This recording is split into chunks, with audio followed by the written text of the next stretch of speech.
Who here has seen the movie Unbroken or the movie Captured by Grace?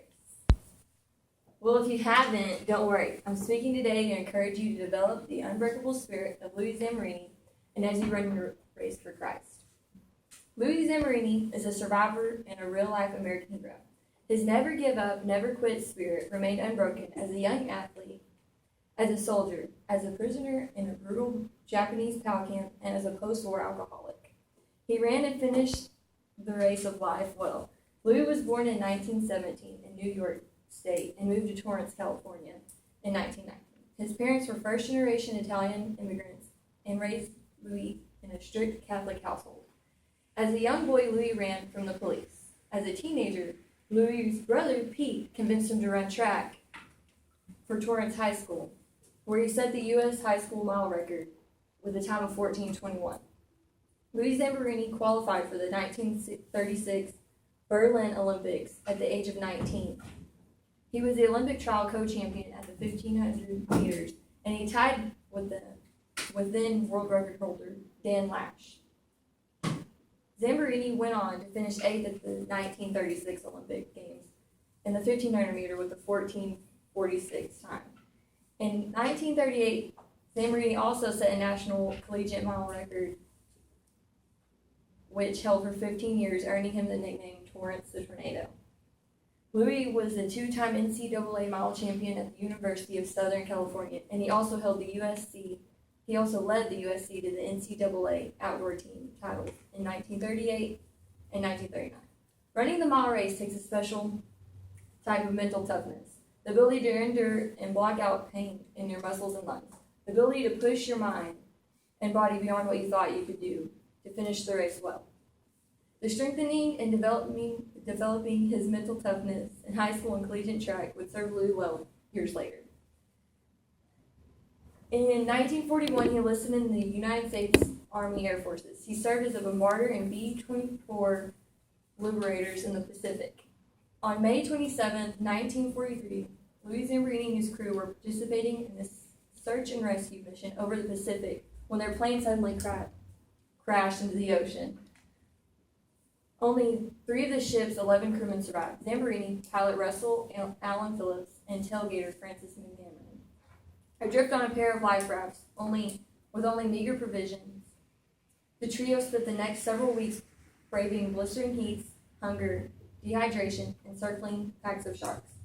On one occasion, machine gunners from the passing Japanese bomber distracted the airmen and deflated one of their rafts, leaving the other on the verge of ruin.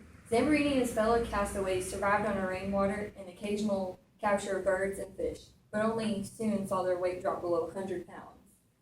Anne McNavran perished after 33 days at sea. Zamperini and Phillips remained adrift for another 2 weeks before being captured by Japanese Navy.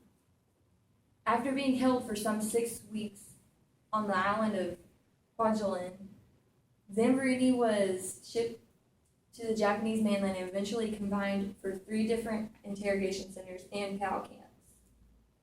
Over the next 2 years, he suffered from disease, exposure, starvation, and nearly beaten to death by guards. Japanese Corporal Mutsuhiro Wanabe, nicknamed the Bird by the POWs, took particular glee in torturing the runner. During stints at Omorari and Nasudu prison camps, Masucho pummeled Zamperini with clubs, belts, fists, and regularly threatened him.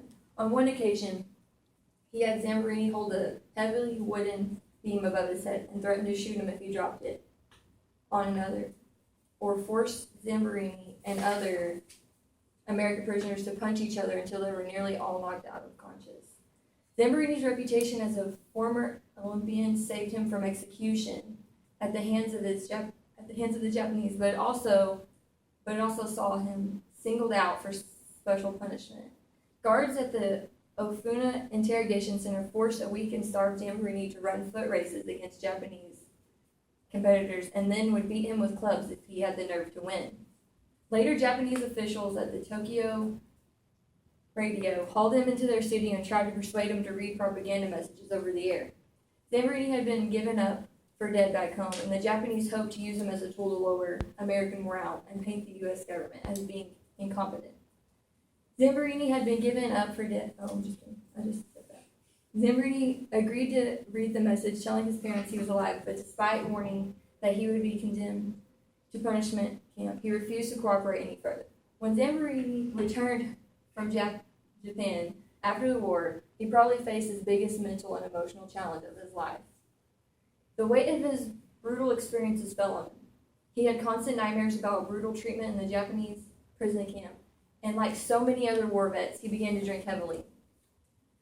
As he was losing the battle with alcohol, he almost lost his marriage. But God stepped in. At a Billy Graham revival, Louis gave up trying to fight alcoholism with his own strength and turned it and his life over to Christ. The truth is that God's grace is greater than our failures. Zamperini had stumbled in many races but never quit. He never gave up. He always finished the race. This time, Zamperini stumbled into the arms of God. God picked him up. At the age of 81, Zamperini went back to Japan and carried the Olympic torch for the 1998 Winter Games, not far from where he had been at PAL. At the age of 97, Zamperini finished his race with life.